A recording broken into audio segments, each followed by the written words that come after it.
الشيطان الرجيم بسم الله الرحمن الرحيم وقال موسى إن تكفروا أنتم ومن في الأرض جميعا فإن الله لغني حميد ألم يأتكم نبأ الذين من قبلكم قوم نوح وعاد وثمود والذين من بعدهم لا يعلمهم إلا الله جاءتهم رسلهم بالبينات فردوا أيديهم في أفواههم وقالوا إنا كفرنا بما أرسلتم به وإنا لفي شك مما تدعوننا إليه مريب آلت رسلهم وفي الله شك فاتر السماوات والأرض يدعوكم ليغفر لكم من ذنوبكم ويؤخركم إلى أجل مسمى قالوا إن أنتم إلا بشر مثلنا تريدون أن تصدونا عما كان يعبد آباؤنا فأتونا بسلطان مبين قالت لهم رسلهم إن نحن إلا بشر مثلكم ولكن الله يمن على من يشاء من عباده وما كان لنا أن نأتيكم بسلطان إلا بإذن الله وعلى الله فليتوكل المؤمنون وما لنا ألا نتوكل على الله وقد هدانا سبلنا ولنصبرن على ما آذيتمونا وعلى الله فليتوكل المتوكلون۔ حضرات سورہ ابراہیم کا یہ ایک رکوع بلکہ اس سے بھی ایک زیادہ آیت میں نے آپ کے سامنے پڑھی ہے، اور گزشتہ بلکہ اس سے پہلے ہفتے میں اس آیت پر آ کر مضمون رکا تھا جس میں اللہ نے فرمایا لوگو اللہ کا شکر ادا کرو تو اللہ تمہیں اور زیادہ دیں گے، اور اگر تم انکار کرو، چاہے زبانی انکار کرو، دل سے انکار کرو، نعمتوں کا اقرار نہ کرو تو ہماری پکڑ بہت سخت ہے، اس سے بچنے کی ضرورت ہے۔ وقال موسیٰ، حضرت موسیٰ علیہ السلام نے فرمایا ان تکفروا بنی اسرائیل سے کہ اگر تم اللہ کا انکار کرتے ہو، کفر کرتے ہو، تم لوگ اور جو بھی زمین پر ہیں، ومن فی الارض جمیعا، پورے کے پورے لوگ اگر تم اللہ کا انکار کرتے ہو، ایمان نہیں لاتے ہو، فإن اللہ لغنی حمید، بے شک اللہ تبارک و تعالی البتہ بے نیاز ہیں اور خود قابل تعریف ہے۔ تمہارے انکار کرنے سے یا پورے روئے زمین کے لوگوں کے اللہ کا اقرار نہ کرنے سے اللہ کی شان میں ایک رتی برابر کوئی کمی آنے والی ہے۔ انتم ومن فی الارض، تم اور جو بھی زمین میں ہیں، جمیعاً فإن اللہ، اللہ جو ہے بہت لغنی، بے نیاز ہے، حمید، خود قابل تعریف ہیں، ان کو کسی کی تعریف کی ضرورت نہیں ہے۔ یہ انسانوں کا مسئلہ ہے، ہر آدمی چاہتا ہے کہ میرے چاہنے والے، میرے ماننے والوں کی تعداد بڑھے، ان کی تعریف سے اس کے مقام کو بڑھوتری ملتی ہے۔ اللہ حمید و خود قابل تعریف۔ حدیث قدسی ہے، پہلے بھی کئی مرتبہ سنایا کہ اللہ فرماتے ہیں پورے کے پورے روئے زمین کے انسان اور جنات سب کے سب فرما بردار بن جائیں تو بھی اللہ کی شان میں کچھ اضافہ ہونے والا، پورے کے پورے انکار کر دیں تو بھی اس کی شان میں کوئی کمی ہونے والی نہیں۔ الم یاتکم، اللہ پوچھ رہے ہیں کیا تمہارے پاس گزرے ہوئے لوگوں کی خبر نہیں پہنچی ہے؟ مکے کے لوگوں سے خطاب ہے، چونکہ مکے کے لوگ مکے سے ملک شام جاتے ہوئے مدینے سے ہوتے ہوئے مدین صالح، مدینے سے 400 کلومیٹر کے فاصلے پر مدین صالح ایک بستی ہے، وہاں سے ہو کر گزرتے تھے۔ وہاں آج بھی وہ کھنڈرات ہیں جو قوم عاد سمود کے کھنڈرات ہیں۔ اللہ پوچھتے ہیں الم یاتکم، کیا تمہارے پاس گزرے ہوئے لوگوں کی خبر نہیں پہنچی؟ نوح علیہ السلام کی قوم کی، عاد کی اور سمود کی، یہ تمام قوموں کی کیا کوئی خبر نہیں پہنچی؟ والذین من بعدہم، اور اس کے بعد جو قومیں گزری ہیں کیا ان کی خبریں تم تک نہیں پہنچی؟ لا یعلمہم الا اللہ، بہت سے قومیں ایسی ہیں کہ جن کی خبر اللہ کے علاوہ کسی کو نہیں ہے۔ قوم عاد اور سمود کے بعد جو قومیں آئی ان کا علم اللہ کے علاوہ کسی کو نہیں ہے۔ تاریخ کا گزرے ہوئے بہت سے انبیاء اور بہت سے لوگوں کے واقعات کا علم اللہ کے علاوہ کسی بھی نہیں ہے۔ اللہ فرماتے ہیں کیا ان کی خبریں نہیں پہنچی؟ جاءتہم رسلہم بالبینات، ان کے پاس ان کے رسول واضح کھلے کھلے نشانیاں لے کر آئے، اللہ کا پیغام واضح نشانیوں کے ساتھ آئے۔ فردوا ایدیہم فی افواہہم، تو ان کی قوموں کے لوگوں نے اپنے ہاتھوں کو اپنے منہوں پر رکھ لیا، اپنے ہاتھوں کو اپنے چہروں پر منہ پر رکھ لیا۔ یہ عربی زبان میں یہ ایک محاورہ ہے، یعنی زبردستی ان انبیاء کو تبلیغ کرنے سے روکتے تھے، اللہ کی بات پہنچانے سے روکتے تھے۔ محاورے ہوتے، محاورہ کہتے ہیں ایک بات کو بتانے کا ایک طریقہ ہوتا ہے ہر زبان میں۔ مثلا اردو میں ایک محاورہ ہے، اندھے کا تیر بٹوے میں، یہ اردو کا محاورہ ہے۔ اب چونکہ اردو بھی تقریباً ختم ہوتی ہوئی آ جا رہی ہے، یہ بڑے دکھ کی بات ہے۔ تو یہ محاورہ ہے، کوئی آدمی کوئی کام کرے، اس قابل کام کے تو وہ ماہر نہیں تھا لیکن کام ہو گیا، تکا لگ گیا جسے بولتے ہیں۔ تو گزرے ہوئے زمانے میں کسی اندھے آدمی نے تیر مارا تو وہ جا کر سیدھا بٹوا جس میں پیسے رہتے ہیں وہ لگ گیا۔ تب سے یہ کہاوت چلی ہے، کوئی اناڑی آدمی کوئی کام کر دیا۔ تو اب اندھے کا تیر بٹوے میں یہ کہاوت ہے۔ تو فردوا ایدیہم فی افواہہم، تو ان لوگوں نے اپنے ہاتھوں کو اپنے چہروں پر رکھ لیا، محاورہ ہے، یعنی انہوں نے انبیاء کو کام کرنے نہیں دیا۔ وقالو، اور کہنے لگے وہ گزرے ہوئے قومیں، انا کفرنا بما ارسلتم بہ، ہم جو کچھ تم لے کر ہمارے پاس بھیجے گئے ہو ہم اس کا انکار کرتے ہیں۔ وَإِنَّا لَفِي شَكٍّ مِّمَّا تَدْعُونَنَا، اور البتہ ہم لوگ جو چیزیں آپ انبیاء ہمارے پاس لے کر آئے ہیں ہم اس میں شک کرتے ہیں اور ہمیں اس میں ڈاؤٹ ہے۔ یہ ان گزرے ہوئے قوموں کے لوگوں نے ان انبیاء کے ساتھ کہا اور کیا، وہی کام مکے کے لوگ بھی کر رہے ہیں، تم لوگ بھی۔ قالت رسلہم، رسولوں نے کہا، افی اللہ شک، کیا تمہیں اللہ کی ذات میں شک ہے؟ فاطر السماوات والارض، جس نے آسمانوں اور زمینوں کو پیدا کیا، اس میں شک کر رہے ہو؟ یدعوکم لیغفر لکم من ذنوبکم، وہ تمہیں دعوت دے رہے ہیں، یعنی اللہ تمہیں بلا رہے ہیں تاکہ تمہارے گناہوں کو معاف کرے، تمہیں درگزر کرے اور تمہیں ایک مدت تک زندہ رہنے کے لیے چھوڑیں۔ وہ اس بات کی دعوت دے رہے ہیں اور تم اللہ کے بارے میں شک کر رہے ہو۔ قالوا ان انتم الا بشر مثلنا، قوم کے سر پھرے لوگوں نے کہا بھئی بات یہ ہے کہ آپ بھی ہماری طرح ایک انسان ہیں۔ انبیاء کو کیا کہا؟ قوم کے عیش پسند لوگوں نے، بھئی آپ کیا ہیں، آپ بھی تو ہماری طرح نہیں ہیں مگر آپ بھی ہماری طرح ایک انسان ہیں۔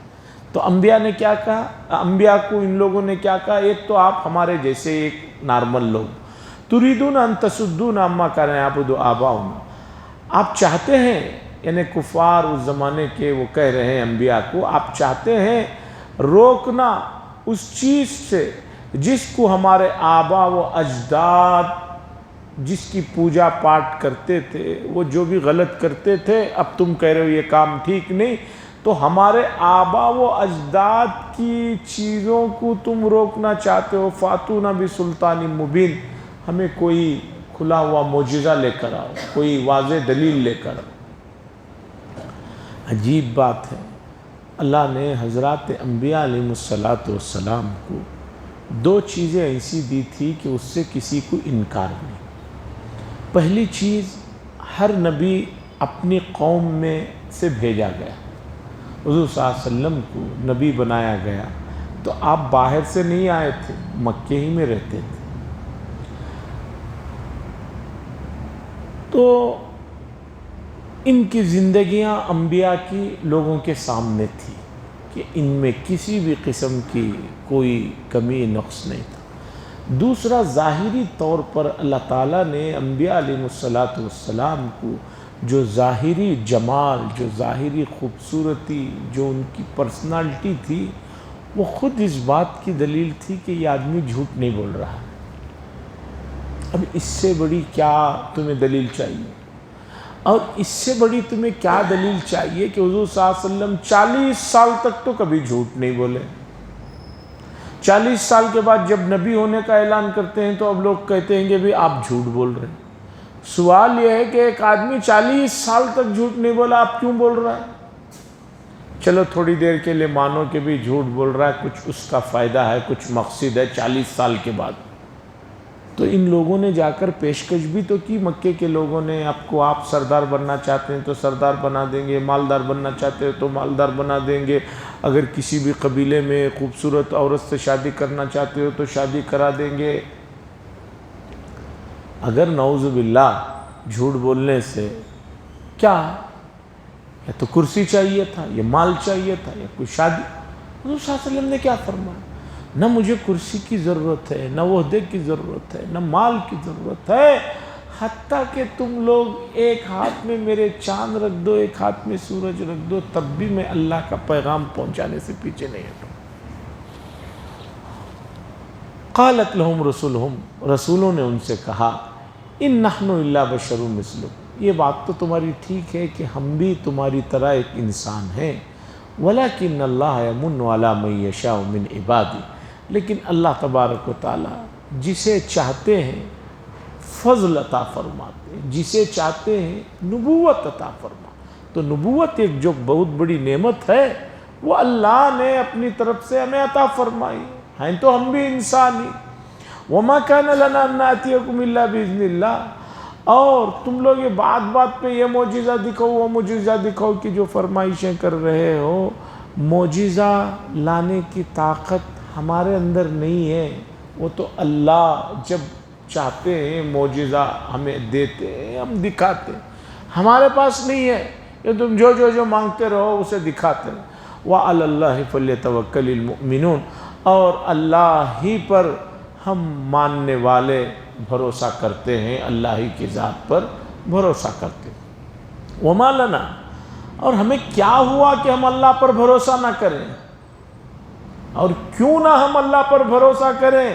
وقد ہدانا سبلنا، جبکہ اس نے ہمیں سیدھے راستے کی طرف جو ہے رہنمائی فرمائی۔ اللہ پر بھروسہ نہ کرنے کا ریزن تو بتاؤ۔ مومنین کو جب ستاتے تھے تو مومنین کو انبیاء کہتے تھے اللہ پر بھروسہ کرو، تو یہ کفار کہتے تھے بھئی اللہ پر کیوں بھروسہ کر رہے ہو؟ تو اللہ فرما رہے ہیں انبیاء کے زبانی کہ اللہ پر ہم لوگ کیوں بھروسہ نہ کریں، وہی تو ہیں جس نے ہمیں سیدھے راستے کی طرف رہنمائی کی۔ وَلَنَصْبِرَنَّ عَلَى مَا آذَيْتُمُونَا، اور یقیناً ہم لوگ، تم لوگ جو ہمیں تکلیفیں دے رہے ہو اس پر صبر کریں گے، جو تکلیفیں تم دے رہے ہو ہم صبر کریں گے۔ وَعَلَى اللَّهِ فَلْيَتَوَكَّلِ الْمُتَوَكِّلُونَ، اور اللہ ہی پر بھروسہ کرنے والوں کو بھروسہ کرنا چاہیے۔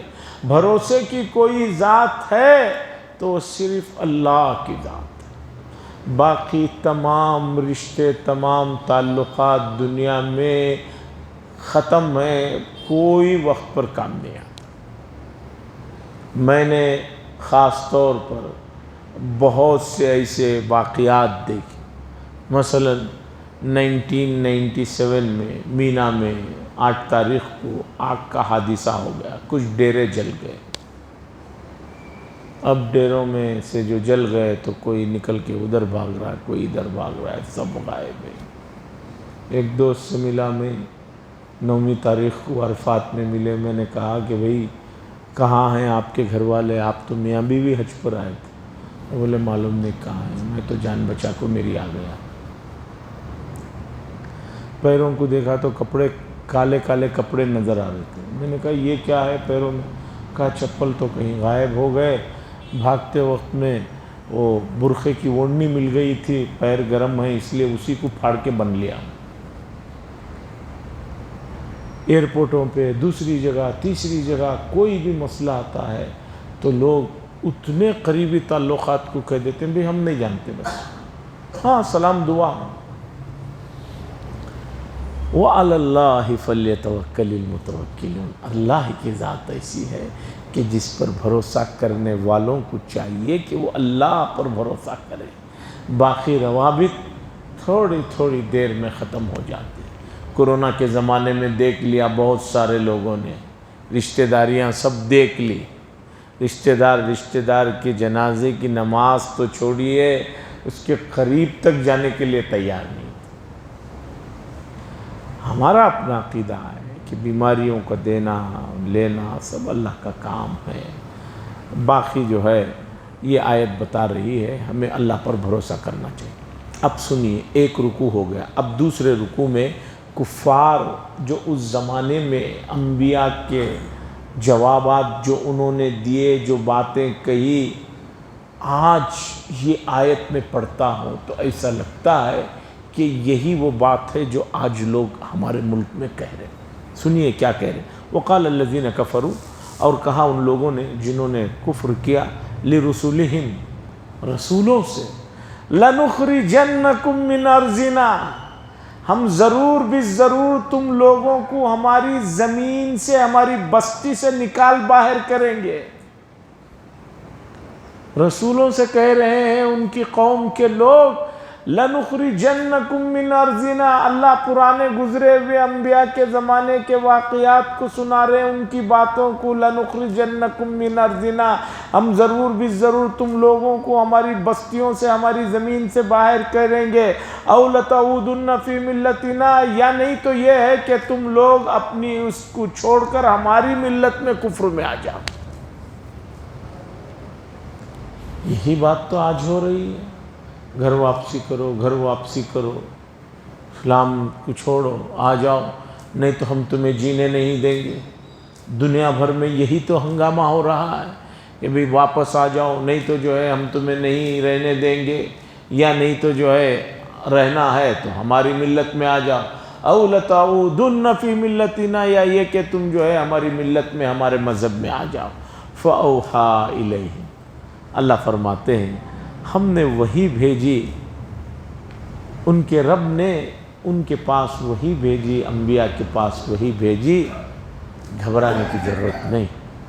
جو لوگ یہ دھمکیاں دے رہے ہیں، جو لوگ یہ کہہ رہے ہیں یا تو ہمیں تمہیں زمین سے نکال دیں گے اپنی بستی سے، یا نہیں تو ایمان چھوڑ کر ہمارے اس میں آ جاؤ، لَنُهْلِكَنَّ الظَّالِمِينَ، اللہ تبارک و تعالیٰ ضرور بھی ضرور ظالموں کو ہلاک فرمائے۔ فَأَوْحَىٰ إِلَيْهِمْ رَبُّهُمْ، بس ان کے رب نے ان کے پاس وہی بھیجی، لَنُهْلِكَنَّ الظَّالِمِينَ، ہم ظالموں کو ہلاک کر دیں۔ حاضرین، قرآن مجید بڑی پیاری، بڑی ایسی کتاب ہے کہ آپ پڑھیں گے تو آپ بعض چیزوں سے جو ایک دم اچانک گھابرے ہو جا رہے ہیں، پریشان ہو جا رہے ہیں۔ دیکھیے یہ آیت کیا بتا رہی ہے۔ جو آپ کے ساتھ ہو رہا ہے کوئی نیا نہیں۔ مکے میں جو لوگوں کو ستایا جا رہا تھا، اس زمانے میں آیت نازل ہو رہی ہے، اللہ ان کو تسلی دے رہے ہیں، بھائی تم لوگوں کے ساتھ جو ہو رہا ہے یہ کوئی نیا نہیں، اس سے پہلے بھی قوموں میں ان کے رسولوں کو ان کے لوگوں نے یہ دھمکیاں دی۔ وہی مکے میں ہو رہا ہے، وہی پوری دنیا میں ہو رہا ہے، لیکن رب نے وہی بھیجا، لَنُهْلِكَنَّ الظَّالِمِينَ، ظالموں کو ہلاک کریں گے۔ ایک وقت ہے ان کا، ایک مدت ہے، تمہیں جلدی مچانے کی ضرورت نہیں۔ وَلَنُسْكِنَنَّكُمُ الْأَرْضَ مِن بَعْدِهِمْ، اور ضرور بھی ضرور اس کے بعد ہم تمہیں ان کی زمین کا، یعنی اس زمین کا تمہیں وارث بنا دیں گے۔ مکے کی 13 سال کی زندگی، پھر مدینے کی 10 سال کی زندگی، 23 سال کی زندگی کے بعد دیکھیے کہ پورے عالم میں اسلام پھیل گیا اور پوری جگہ اسلام کا پرچم لہرا رہا تھا، اور اللہ نے جو وعدہ کیا وہ پورا کر کے دیا۔ وَلَنُسْكِنَنَّكُمُ الْأَرْضَ مِن بَعْدِهِمْ، اور ضرور بھی ضرور ہمیں تمہیں جو ہے اس زمین کا مالک بنا دیں گے ان کے بعد۔ ایسا ہوا، کیوں ہوا؟ اس لیے کہ ان حضرات نے اللہ کی ذات پہ بھروسہ کیا اور اللہ کی فرما برداری خوشی میں بھی کی، غم میں بھی کی، دکھ میں بھی کی، رات میں بھی کی، دن میں بھی کی۔ آج جو ہے آدمی بہت ساری مذہبی چیزیں تک جو ہے لوگوں کو صرف ایک ٹائم پاس کے جیسا ہو کر رہ گیا ہے۔ مذہب کی بہت سی چیزیں حدیث میں ہے قیامت کے قریب لوگ اسے جو ہے صرف تفریح کا سامان بنا لیں گے، تو آج تفریح بن کر رہ گئی ہے۔ ذَلِكَ لِمَنْ خَافَ مَقَامِي وَخَافَ وَعِيدِ، یہ سب چیزیں ان شخص کے لیے ہیں جو میرے سامنے اللہ فرماتے ہیں کھڑے ہونے سے، جو اللہ کے سامنے کھڑے ہونے سے ڈرتے ہیں، ان لوگوں کے لیے یہ نعمتیں ہیں۔ وخاف وعید، اور جو میری وعید سے، ہماری جو چیزیں ہیں جس سے ڈرائے ہیں، اس سے جو ڈرتا ہے، اللہ فرما رہے ہیں ہم ان کو زمین کا وارث بنائیں۔ اب ہر آدمی سوچ لے وہ کتنا اللہ سے ڈر رہا ہے۔ اللہ کا خوف بہت بڑی دولت، بہت بڑی نعمت ہے۔ آج اللہ کا خوف بالکل دلوں سے، دماغ سے، سب سے نکل گیا ہے۔ آدمی اسی وقت ڈرتا ہے جب بالکل آخر وقت میں پہنچ گیا ہے، اپنی جوانی میں، اپنے مال کے زمانے میں، اپنے طاقت میں، دوسرے موقعوں پر کہاں ہے۔ وَاسْتَفْتَحُوا وَخَابَ كُلُّ جَبَّارٍ عَنِيدٍ، اللہ فرماتے ہیں اور ان لوگوں نے، یہ جو نافرمان تھے، انہوں نے کہا کہ بھئی آپ جو ہے ہم جواب مانگتے ہیں، یعنی ہم یہ کہتے ہیں کہ بھئی اگر یہ سب کچھ ہے تو ایسا کر دو۔ اللہ فرما رہے ہیں جب انہوں نے ہی وقت مانگا تو وخاب کل جبار عنید، ہر سرکش اور ضدی متکبر شخص جو ہے وہ نامراد ہو گیا۔ گزرے ہوئے زمانوں کی تاریخ دیکھ لیجیے، فرعون کا لیجیے، حامان کا لیجیے، شداد کا لیجیے، اور کیسے کیسے لوگ گزرے، اور موجودہ زمانے میں بھی بہت سارے لوگوں کا جو آخر میں حشر ہوا، کیا ہوا دیکھیں۔ من ورائہم جہنم، ان کے آگے جہنم ہے، وَيُسْقَى مِن مَّاءٍ صَدِيدٍ، اور ان کو پیپ پلایا جائے گا۔ پیپ لفظ سنتے ہی کراہت سی ہوتی ہے، وہ ان کو پلایا جائے گا جہنم میں۔ يَتَجَرَّعُهُ وَلَا يَكَادُ يُسِيغُهُ وَيَأْتِيهِ الْمَوْتُ مِنْ كُلِّ مَكَانٍ وَمَا هُوَ بِمَيِّتٍ وَمِنْ وَرَائِهِ عَذَابٌ غَلِيظٌ، گھونٹ گھونٹ کر کے وہ پئیں گے۔ پیپ کوئی شربت نہیں ہے کہ آدمی گھٹا گھٹ پی جائے۔ جہنم میں ایک تو وہ گرم ہوگا، گھونٹ گھونٹ کر کے پئیں گے، وَلَا يَكَادُ يُسِيغُهُ، اور وہ ان کے حلق سے اترے گا نہیں، ان کو اتارنا مشکل ہوگا۔ وَيَأْتِيهِ الْمَوْتُ مِنْ كُلِّ مَكَانٍ، اور ہر طرف سے موت کی الغار ہو رہی ہوگی۔ ایسے ایسے حادثات اور ایسے ایسے عذابات نظر آ رہے ہوں گے کہ جس سے ان کو لگے گا کہ موت آ گئی ہے۔ وَمَا هُوَ بِمَيِّتٍ، لیکن وہ مریں گے نہیں۔ ایک آدمی کو لگتا میں اوپر سے گروں گا تو مر جاؤں گا، جہنم میں وہ عذاب ہو رہا ہے، وہ سوچے گا کہ شاید اب میں مر جاؤں گا، لیکن مرے گا نہیں۔ پھر ایک دوسرا عذاب، سانپ ڈس رہا ہے، وہ سوچے گا کہ بھئی دنیا میں سانپ ڈستے ہی آدمی مر جاتا ہے، لیکن من کل مکان، ہر طرف سے موت کی الغار ہوگی۔ وما هو بمیت، لیکن وہ مرے گا نہیں۔ ومن ورائہ عذاب غلیظ، اور اس کے پیچھے ایک اور ان کے لیے کوئی نیا دردناک عذاب ہوگا، اور سخت عذاب ہوگا۔ اس لیے کہ ایک ہی عذاب مسلسل وہ دیا جائے تو چند دنوں کے بعد آدمی اس عذاب کا عادی ہو جائے گا۔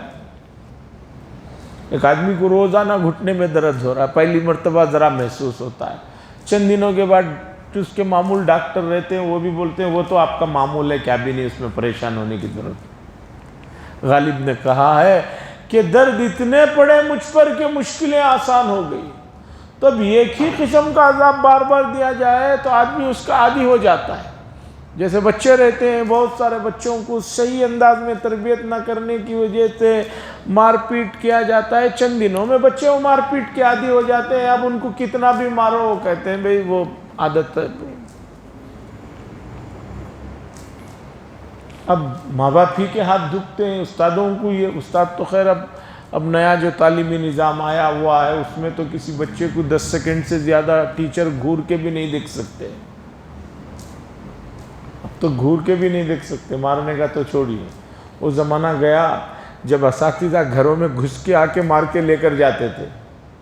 اللہ مغفرت کرے، ہمارے ایک استاذ کی، انور صاحب ان کا نام تھا، مکتب میں پڑھاتے تھے، قرآن پڑھاتے تھے، تو جو بچے مدرسے کو نہیں آتے، صبح میں ہوتی تھی کلاس، تو سیدھا گھر کو آ جاتے، اس گھر کو آ جاتے، آ کر دروازے کے پاس کہتے پردہ، تو خواتین سب گھر میں گھس جاتے، وہ گھر میں گھس کر گھسیٹ کر بچوں کو مار کے لے جاتے۔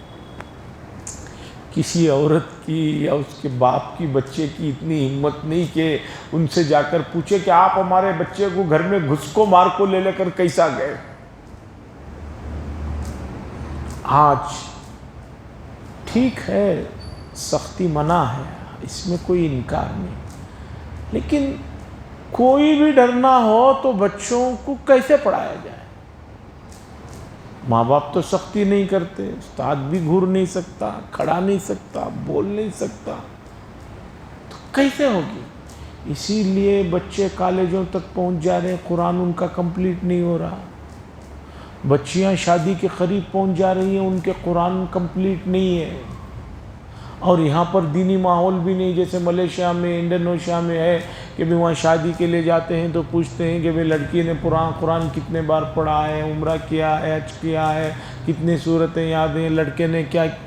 یہاں وہ قصہ نہیں ہے، یہاں کون سی کمپنی میں جاب کر رہا ہے، سیلریز کیا ہیں، بینیفٹس کیا ہیں، انشورنس کتنے کا رکھا ہے، گاڑی کوسی رکھی ہے، موبائل کوسا رکھا ہے۔ تو بہرحال وَمِن وَرَاءِ عَذَابٌ غَلِيظٌ، اس کے بعد اس کے پیچھے ایک اور سخت عذاب ہوگا، ان کو ایسا عادی نہیں بننے دیں گے کہ بھئی یہ عذاب کے عادی ہو گئے، نہیں، نئے نئے عذابات آتے رہیں گے جس کی وجہ سے وہ پریشان ہو جائیں گے۔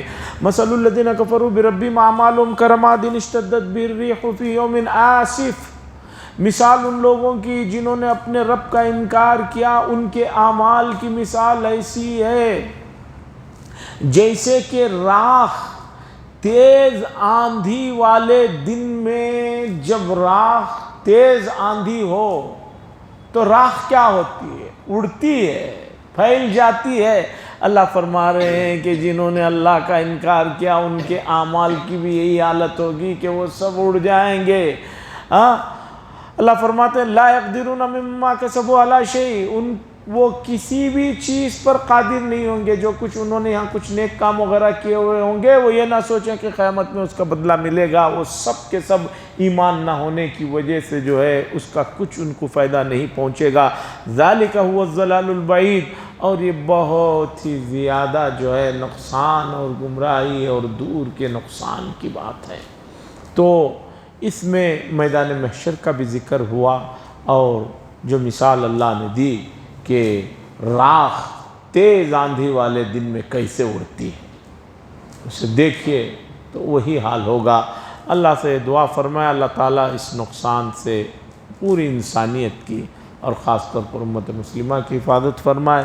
حضرات، یوم عاشوراء بروز چہارشنبہ ہے، منگل کے دن اگر اللہ نے طاقت دی منگل چہارشنبے کو روزہ رکھیے، ثواب کا کام ہے، اچھی چیز ہے، روزہ ویسے بھی برکت کی چیز ہے، اور اگر آپ منگل چہارشنبہ جمعرات 3 روزے رکھ لیتے ہیں تو یہ نمبر 1 کوالٹی ہے، اعلیٰ درجہ ہے۔ محرم کے 3 روزے اگر کوئی رکھے 9، 10، 11 تو یہ سب سے بہترین بات، اور اتفاقاً جمعرات کو 11ویں تاریخ جمعرات کو ہے، رسول اللہ صلی اللہ علیہ وسلم ہر جمعرات کو روزہ رکھا کرتے تھے، وہ بھی نیت کر لیں، نیک کاموں میں نیتیں کر لیں۔ مسجد میں داخل ہو رہے اعتکاف کی نیت کر لیں، مسجد میں داخل ہو رہے یہ بھی دل میں سوچ لیں کہ اگر کسی کو کچھ سمجھانے کی موقع ہوا تو اسے دین کی بات بتا دوں گا۔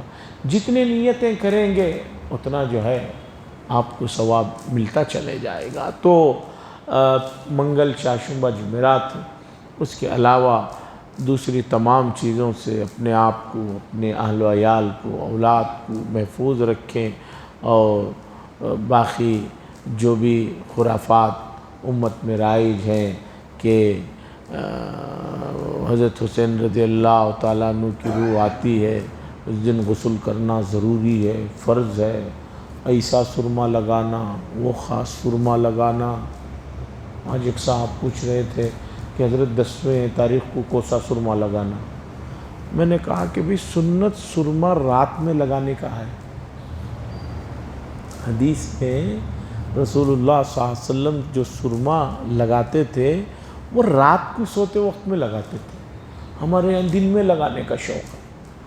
اب وہ پوچھ رہا ہے کہ نہیں حضرت وہ یوم عاشورہ کو کون سا کی اسپیشل سرما ہے؟ بولا مجھے نہیں معلوم، جس نے بولا اسی سے پوچھو۔ اور دن میں تو سرما لگانا ویسے بھی سنت نہیں ہے، رات میں لگانا ہے۔